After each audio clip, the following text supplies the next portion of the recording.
response, the Ministry of Health, with support from the World Bank and Global Fund, is procuring radiology and laboratory equipment and consumables for all of our health facilities to do basic laboratory services and for hospitals to do advanced lab services and imaging investigations. We are also currently recruiting more support staff like orderlies, securities, laborers, watchmen, and nurse attendants.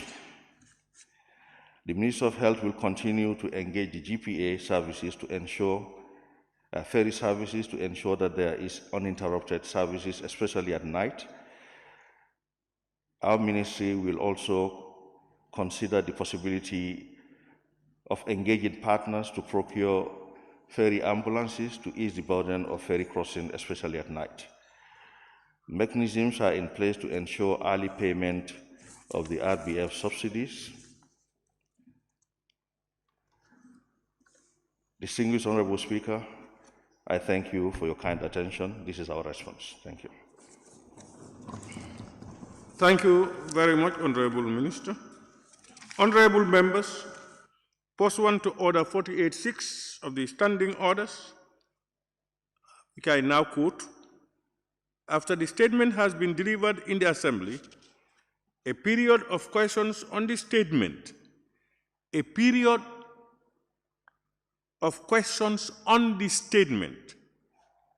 which shall last no more than 1 hour, may then ensue.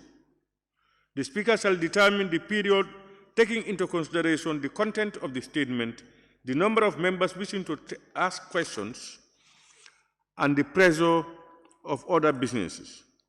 Let's all keep that in mind, honorable members.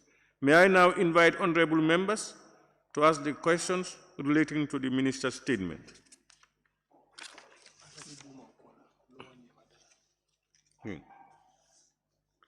Honorable member for Lower Nyumi.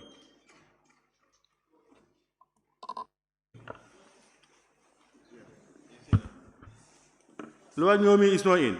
Yeah, I'm around. Thank you very much, Mr. Speaker. I just want to thank the Honorable Minister for that wonderful deliberation. Definitely, I appreciate your deliberation, and you're really doing good. My question is about those ambulances you mentioned that you've received, that's 14 ambulances.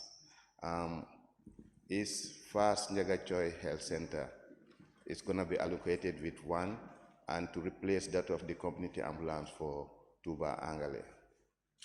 That's my question. Thank you very much. Thank you very much, Honorable Member. The 14 vehicles are actually mainly going to be trekking vehicles.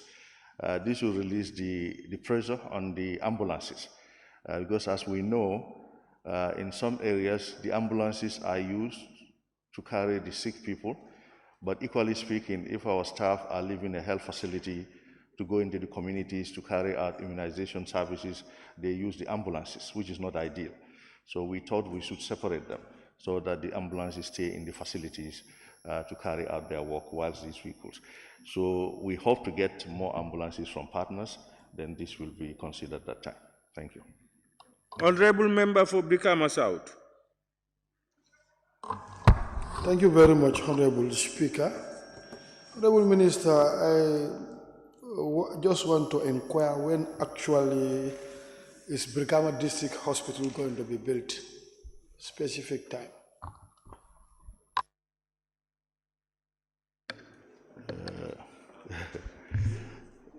Thank you very much.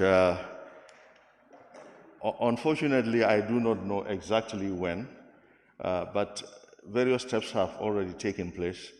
The concept design has already been done. The land has been secured, and then, well, the land was secured first before the concept design, and they're now doing the architectural design.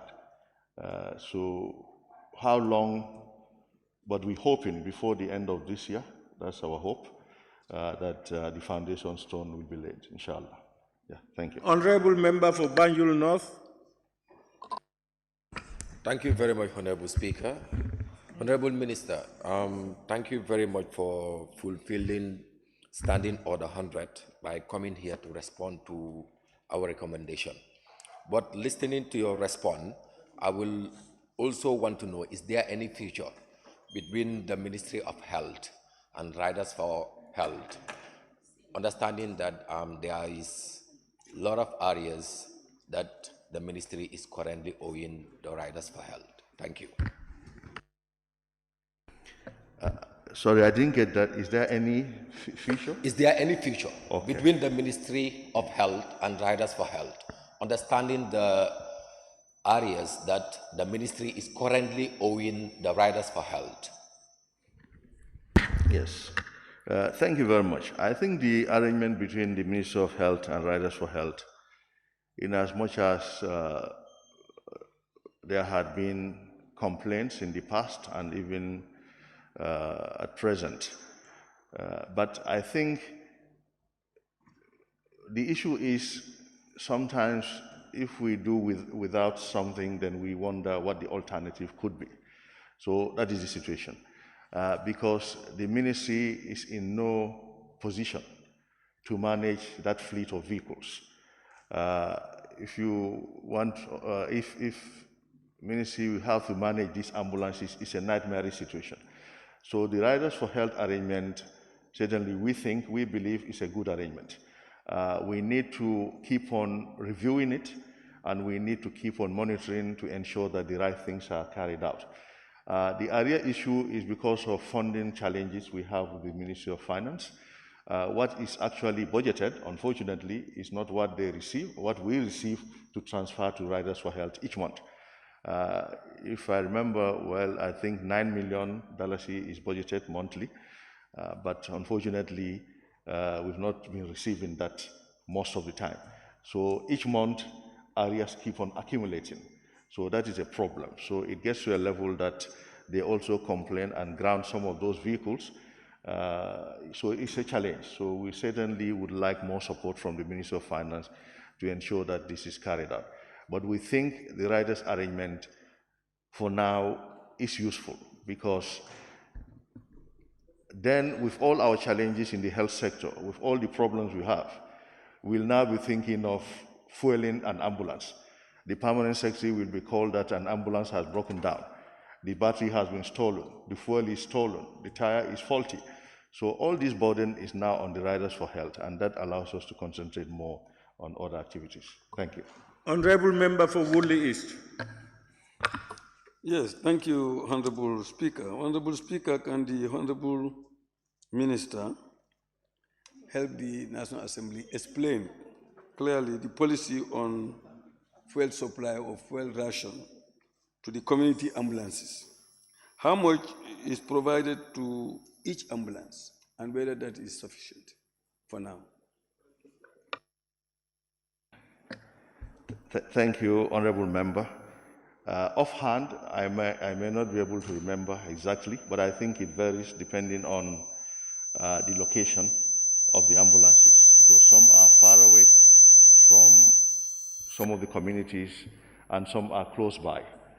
They have various arrangements and the duration. So we can look at the various regions and provide that information. Of course, we've been aware that a number of them complain that there are shortages, but the expectation is that they will fill in those gaps with the use of the RBF funds. Some regions are doing that, and we don't know why other regions are not doing it, but we'll keep on encouraging them to do so, because the RBF funds should be made available for such. Thank you. Honorable Member for Banjul South. Thank you, Mr. Speaker. Mr. Speaker, the Honorable Minister has given us a thorough response, which I think I should applaud him for, but I think it's also a bit overambitious. It can be possible with everything being prioritized, but I want to ask the Honorable Minister. He's mentioned that they are looking for ferry ambulances, which I think is very necessary.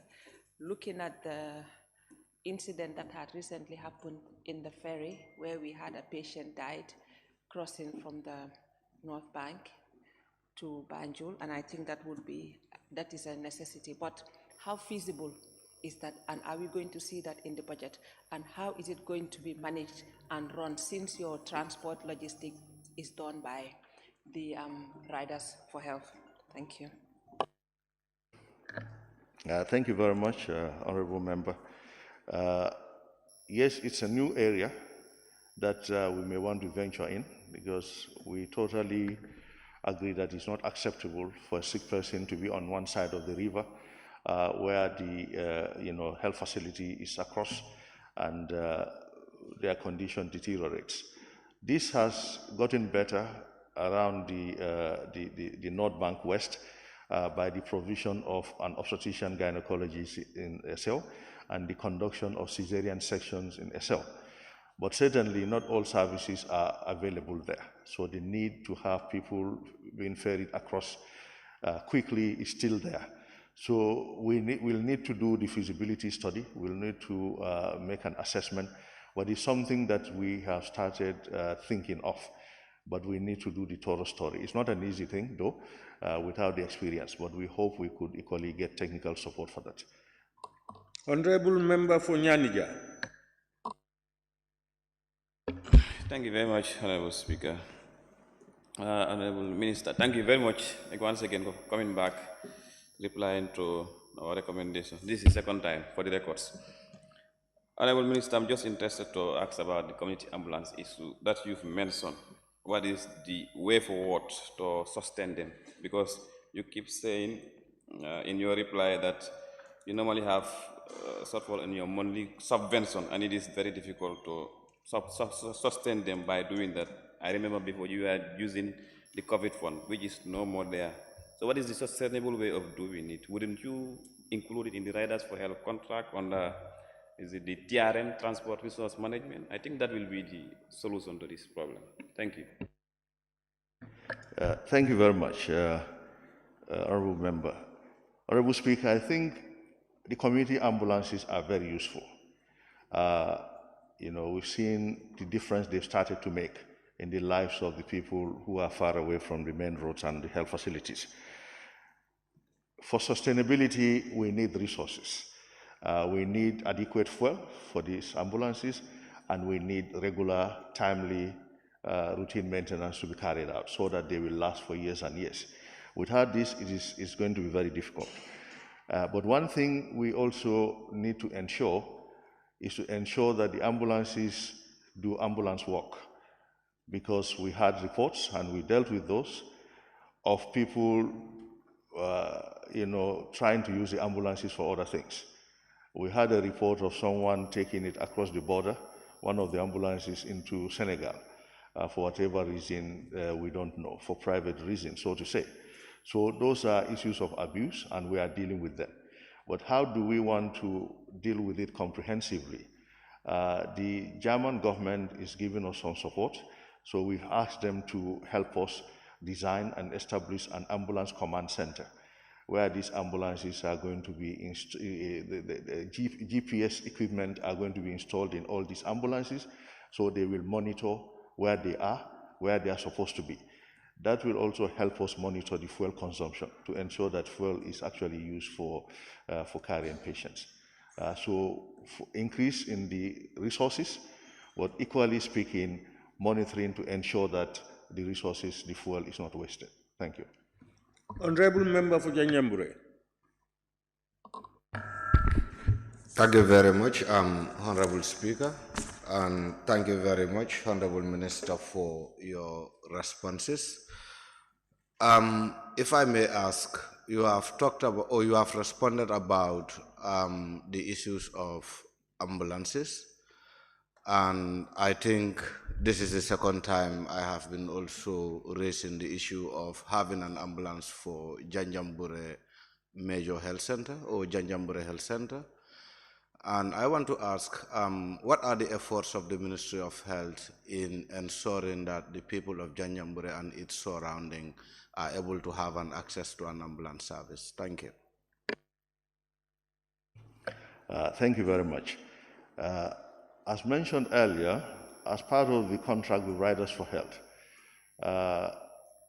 after every 5 years, they are supposed to replace the old fleet the broken down vehicles, and then even if they are not completely broken down, but they are old and they are replaced. That replacement is due now, but because of the arrears we owe them, the government owes them. That is why they are unable to do that. So as soon as we are able to settle those arrears, inshallah, more new ambulances will be procured, and Janjambure will get an ambulance. But we also put in quite some other efforts with partners. The West African Health Organization, African Development Bank, through the West African Health Organization, has some funds, and then that was made, that was brought to us. At least they told us they have some funds where they can support 3 countries in the COVID response: Mali, Gambia, and Niger. So that was a very good news. That was very good. So we put on that list the request we sent to them, 11 ambulances to be procured for us, and they have started that process. So whichever one comes first, inshallah, you get. Yeah. Honorable Member for Sani Mentoring. Thank you very much, Honorable Speaker, Honorable Minister. I think this August Assembly would be highly interested to know how far you've gone with upgrading health facilities within Sani Mentoring constituency to major health centers, and of course building new facilities, of course minor, to other communities like Bijilo, Tintinto, Kersering, and the surrounding cluster. Honorable Member, Honorable Member, I refuse at all times to make sure that Honorable Member statements are as per the statement of the Honorable Minister. The statement I read, the quotation I read, I re-emphasized and emphasized. And it says, after the statement has been delivered in the Assembly, a period of questions on the statement, It's not a time for adjournment where you ask and say whatever you want about your consequences. Let's limit ourselves to the minister's statement and ask those questions. These are responses to your motions tabled and adopted. Can I, Honorable Speaker, he mentioned in his response that the upgrading of other facilities within the country, the health post. This is why I came up with this question, Honorable Speaker. You know, he's responding to your questions. That they are on those positions. It's not for you to say, when are you going to do that particular one or that particular one now? Okay. Then because otherwise, every member will want to go and talk about his constituency and how much of this is going there. You know, please.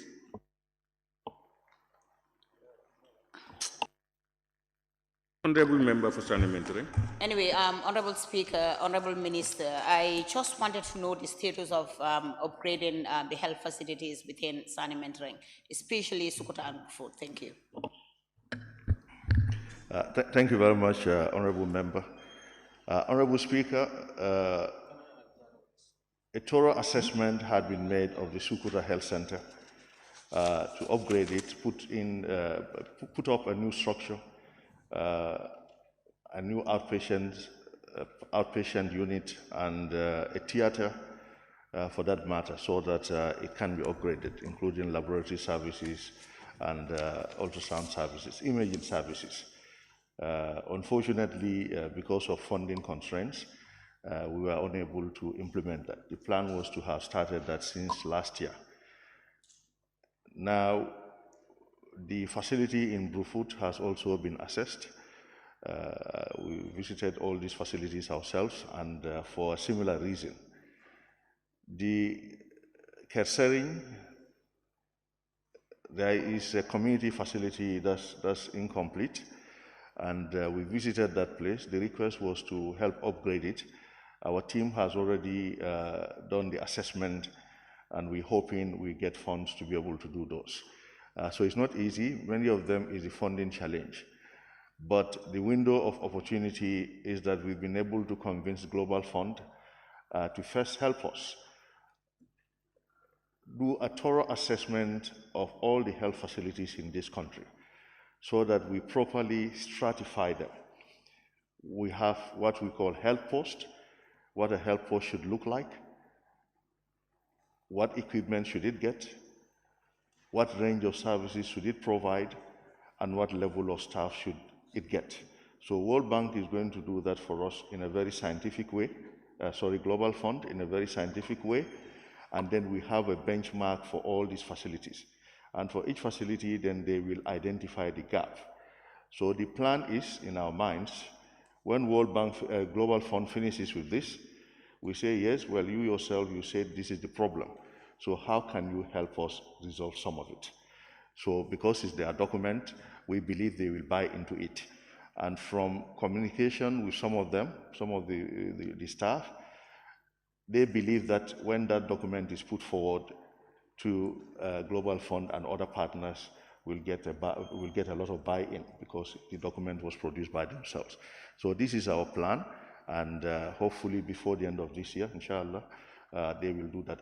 They will start that assessment, and when they complete, then we can move forward. Honorable Member for Central Badibu. Thank you, Honorable Speaker. Honorable Minister, I know you have talked about the inadequate gynecology doctors in North Bank region, particularly SL. So it's stated in the report that there is only one gynecologist, Gambian doctor. In the short term, solutions, what can you think can be done to solve this problem? Okay, they are actually, I think they were talking about SL, but nationally there are quite a number of gynecologists, but it's grossly inadequate.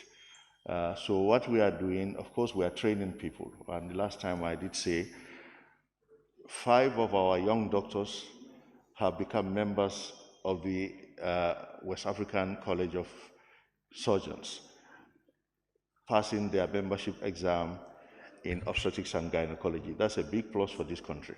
So that training is continuing. So they are going ahead to do their fellowship. But in the interim, we had sought for support from the executive, from His Excellency, to support us further to talk to his Cuban counterpart to get us more doctors. So very soon, inshallah, we'll get more doctors to fill in the gap. The intention is to upgrade these hospitals to become regional hospitals, so that they are able to do the surgical, obstetrics, pediatric, and internal medical services. The same for the Farafenye, Basse, Bansang, Buyam, and Brikam. Thank you. Honorable Member for Kiang West. Withdrawn.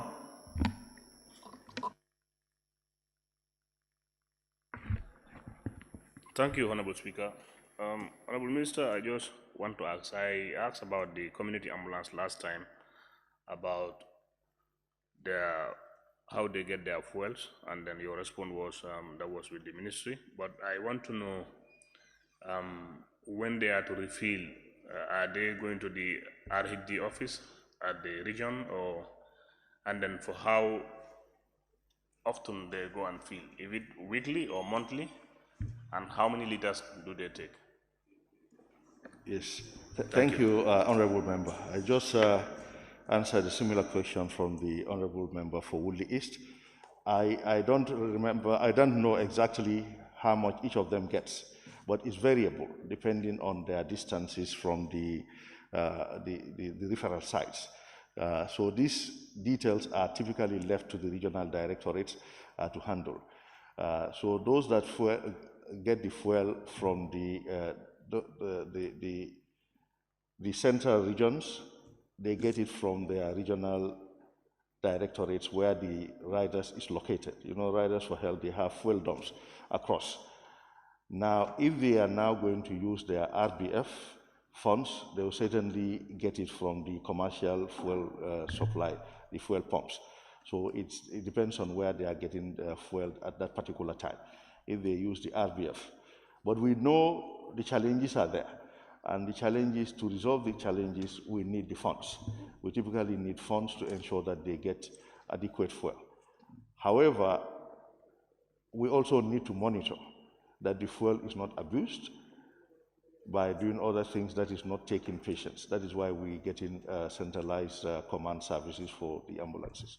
Thank you. Thank you very much, Honorable Minister, for ably delivering your statement in response to motions and reports tabled by this Honorable Assembly and adopted, and also thank honorable members for their contributions and or questions. Honorable Minister, we thank you and we can now release you. Clerk, can we proceed? Order 100, oral minister's reply. Minister's reply to the report of the National Assembly Standing Committee on Public Petitions on the petition from the Woolly East Animal Protection Association on police inaction to stop animal theft in the region by the Honorable Minister for the Interior. Thank you, honorable members. After the adoption of the Petition Standing Committee's report of the National Assembly on the petition from the Woolly East Animal Protection Association on police inaction to stop animal theft in the region during the previous session, the report was submitted to the government and in particular to the Minister for Interior for consideration and reply as per Order 100 of the Standing Orders of the National Assembly. Accordingly, honorable members, I now invite the Honorable Minister for Interior, the Honorable Minister of Interior is scheduled today to reply to the report. May I now invite the Honorable Minister for Interior to take the podium and make his statement. Honorable Minister. Can I, who is? Point of order. Yes. Yeah. Mr. Speaker, point of order on clause 32, permissible interruptions. 32(1)(b), to elucidate on a point of clarification. Mr. Speaker, before we proceed. Hold on. You are relying on order 32. 32(1)(b). 32(1)(e). 1B. D. On a point of clarification, yes, B. 32(1)(b). Yes.